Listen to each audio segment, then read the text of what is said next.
ये पढ़ लिए थे इवेंट हैंडलिंग तक। ठीक है, आज हम स्ट्रिंग क्लास को डिस्कस करेंगे कि जावास्क्रिप्ट में स्ट्रिंग क्लास क्या होती है। मैम जी आपने मेरा नाम लिस्ट में ऐड कर दिया है? हाँ जी, जिनका नहीं था ऐड वो मैंने कर दिया लास्ट पे। Okay ma'am. ठीक है, स्ट्रिंग क्या होती है आपको पता है कि ये सारी आपके पास एक स्ट्रिंग है, ये वाली, इसे कहते हैं स्ट्रिंग। ठीक है, तो जब भी आपने स्ट्रिंग बनानी है तो उसके लिए बस आपने जो भी वेरिएबल बनाया है ना उसके अंदर स्ट्रिंग डाल देनी है, क्योंकि आपको पता है कि इसमें डाटा टाइप्स तो होती नहीं है वैसे ही। ठीक है, तो आपने लिखा है str, ये आपने वेरिएबल का नाम बनाया और इसके अंदर आपने स्ट्रिंग डाल। अब हम इसके बिल्ट इन फंक्शंस पढ़ेंगे। बिल्ट इन फंक्शंस कौन कौन से हैं? पहला फंक्शन है इंडेक्स ऑफ। जैसे हमने लिखा ना str डॉट फंक्शन का नाम इंडेक्स ऑफ, और अंदर हमने इसको वैल्यू दी लोकेट। ये पता क्या करेगा, ये ढूंढेगा कि इस स्ट्रिंग में से लोकेट कहाँ है, और जहाँ पे पहला लोकेट आएगा ना वो आपको नंबर जो है ना वो रिटर्न करेगा।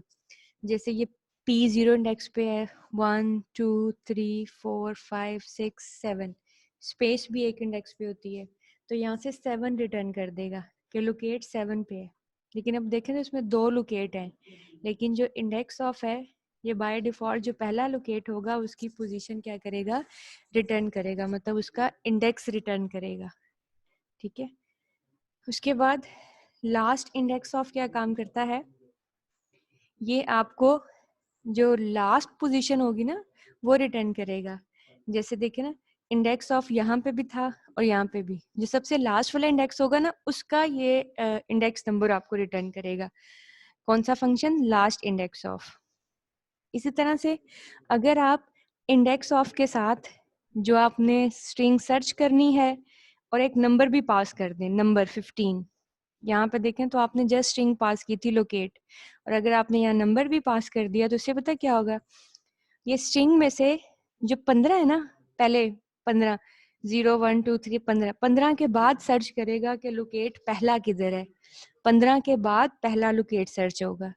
ठीक है, तो ये हम इंडेक्स ऑफ फंक्शन क्यों यूज करते हैं, किसी भी स्ट्रिंग में से कोई चीज सर्च करनी हो तो हम ये फंक्शन यूज कर सकते हैं। इसी तरह से एक फंक्शन है स्लाइस को हम क्या करते हैं, स्ट्रिंग का कोई सा भी हिस्सा अगर आपने उठाना है तो आप स्लाइस यूज कर सकते हैं।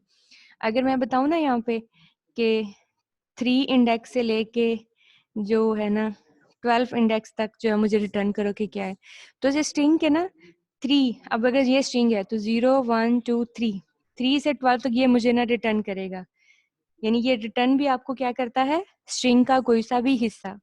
ठीक, तो इसी तरह आपके पास सब स्ट्रिंग क्या करता है, इसको ये भी वही काम, स्लाइस और सब स्ट्रिंग एक जैसा काम करते हैं, इसको भी हम स्टार्ट और एंड दे देते हैं। एक फंक्शन है सब str थोड़ा सा डिफरेंट काम करता है।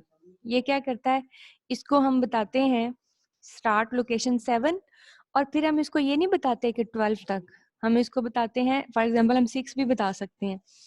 अब ये 7 से स्टार्ट और हम इसको 6 बताएं, इसका मतलब है 7 से आगे 6 तक से, मतलब 7 से आगे टोटल 6। जैसे ये अगर 7 है तो ये यहाँ से 1 2 3 4 5 6 लेंथ है इसकी। ठीक है, 6 लेंथ है, 6 लेंथ तक जो है ना वो, यानी हम इसको स्टार्ट बताते हैं और आगे टोटल लेंथ बताते हैं कि इतनी लेंथ का आगे से चेक करो।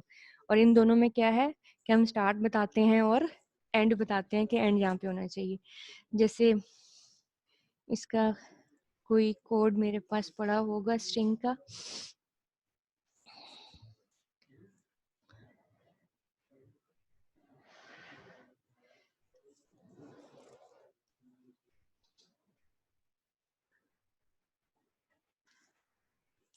स्ट्रिंग का ये स्ट्रिंग के पड़े हैं।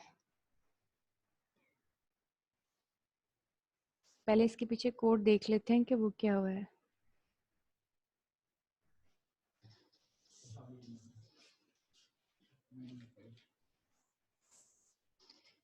स्टेपल करें चीजें बैठ के, स्टेपल कर लो ना, ऐसे गुम ना हो जाए, स्टेपलर पढ़ो।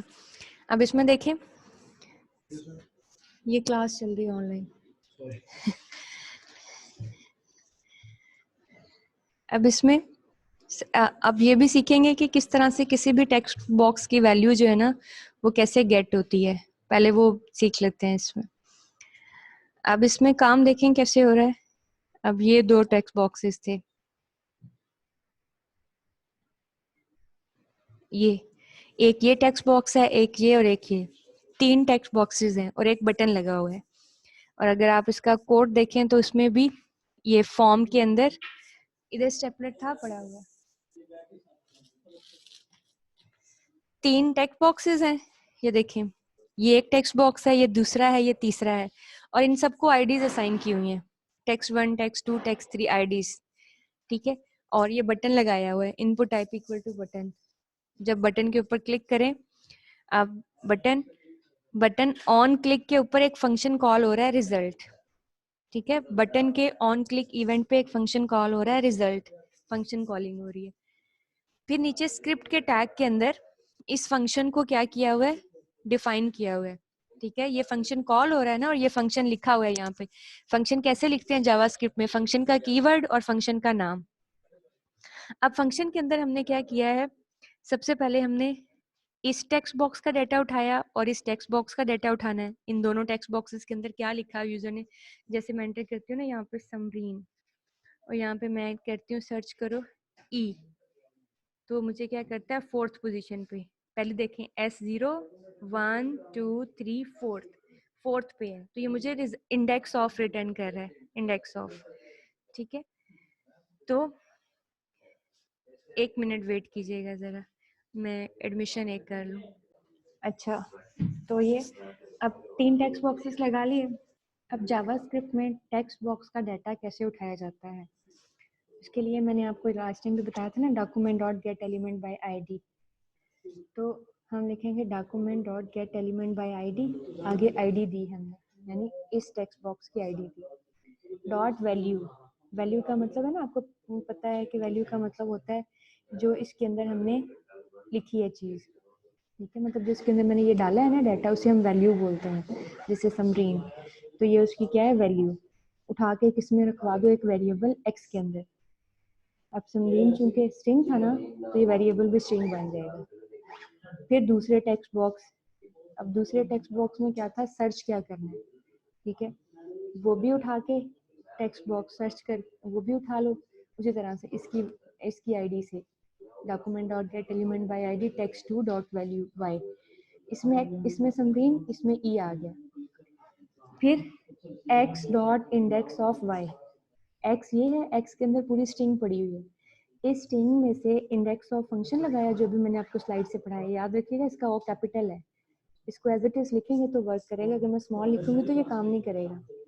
इंडेक्स ऑफ वाई, वाई में ई है, इस स्ट्रिंग में से सर्च करो ये वाली स्ट्रिंग, जैसे यहाँ पे स्लाइड्स में लोकेट लिखा हुआ था ना, तो लोकेट तो चूंकि स्ट्रिंग था तो इसलिए डबल कोट्स में लिख दिया था। अब ये वेरिएबल है तो इसको विदाउट कोट्स लिखेंगे, वाई वेरिएबल में है स्ट्रिंग, और जो भी ये रिजल्ट आपको रिटर्न करेगा वो हमने इसमें रख लिया। फिर तीसरा टेक्स्ट बॉक्स उठाया, document dot get element bye text box 3 dot value, उसके अंदर ये रिजल्ट डाल दिया जो यहाँ से आया था, ठीक है। तो इस तरह से टेक्स्ट बॉक्सेस, जैसे यहाँ पे मैं लिखती हूँ ना हेलो वी आर इतना, और मैं सर्च करती हूँ आर को, ये 9 पे, 0 1 2 3 4 5 6 7 8 9, ये 9 से स्टार्ट हो रहा है, तो रिजल्ट मेरे पास आ गया, ठीक है। क्लियर है। तो इसमें आपने सीखा कि टेक्स्ट बॉक्सेस से डाटा कैसे उठाया जाता है। कोई प्रॉब्लम इसमें?